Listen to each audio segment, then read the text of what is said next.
Authority అనేది మన Srikakulam bus stand ఎదురుగా కోర్టు ఉంది, మీ అందరికీ తెలుసుంది కదా.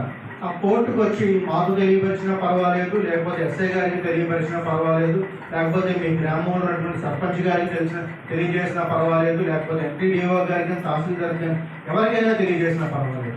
దానివల్ల తెలియజేస్తే ఏమవుతుందంటే అది ప్రివెంట్ చేస్తామన్నమాట, వివాహం జరగకుండా ఆపడానికి ప్రయత్నిస్తాము. మొన్న ఈ మధ్యన ఏమైందంటే మా కోర్టుకి 15 రోజుల క్రితము ఒక పాప ఒక లెటర్ రాసింది. ఏమనంటే, సార్ నేను చదువుకుంటున్నానండి, మా తల్లిదండ్రులు నన్ను బలవంతంగా పెళ్లి చేయాలనుకుంటున్నారు, నాకు పెళ్లి చేసుకోవడం ఇష్టం లేదు, నేను ఇంకా చదువుకోవాలనుకుంటున్నాను, నా పెళ్ళి ఎలాగైనా ఆపండి అని ఆవిడ మాకు ఒక లెటర్ రాసింది. అయితే మేము ఆ పాప తల్లిదండ్రులు కోర్టుకి పిలిపించాము.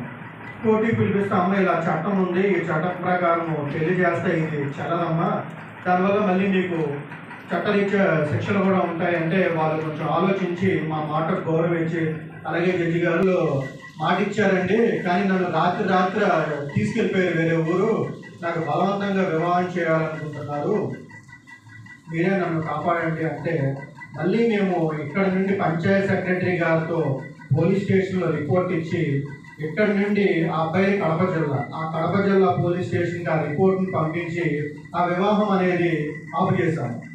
ఇప్పుడు ఆ అమ్మాయికి చదువుకుంది కాబట్టి ఆ అమ్మాయికి ఎలా చేయాలి, ఏం చేయాలి అనేది ఒక తెలియటం అనేది చేసింది.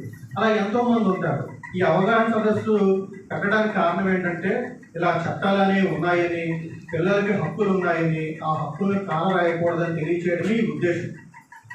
ఒకవేళ మీరు ఎవరైనా పెళ్లి నిశ్చయం చేసినా సరే కోర్టుకు వచ్చి ఎవరైనా కేసు ఫైల్ చేస్తే ఆ పెళ్లి అనేది ఆపేయడానికి మేము డైరెక్షన్స్ కూడా ఇస్తాము. దానివల్ల ఏమవుతుందంటే, మీకు పెళ్లి కుదుర్చుకొని పెళ్లి ఎప్పుడైతే అక్కడ చదివించండి.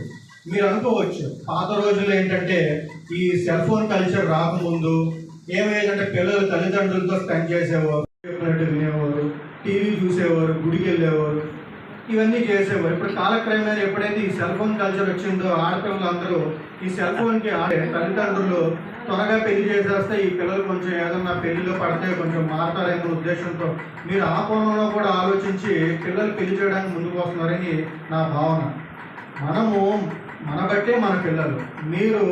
మీ పిల్లలు మీరు అనుకోవచ్చు, సార్ ఎంతవరకు తల్లిదండ్రులకే చెప్తారా, పిల్లలకి చెప్పరా అంటే, ఒక జడ్జిగా నా వంతు బాధ్యతగా నేను ఇటు మీటింగ్లు పెట్టినప్పుడు తల్లిదండ్రులకి చెప్తున్నాను, అటు పిల్లలకి మీటింగ్ పెట్టినప్పుడు పిల్లలకి చెప్తున్నాను.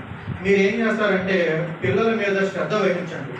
పిల్లలు డైవర్ట్ అవుతున్నారనో, లేకపోతే వాళ్ళు గాడి చెప్పుతున్నారనో త్వరగా పెళ్లి చేసేస్తే మనకి సమాజంలో రేపు ఏదైనా ఇబ్బంది అయినా పడుకోకుండా ఉంటుంది, మళ్ళీ మనకి ఏదైనా పిల్లల వల్ల ఇబ్బంది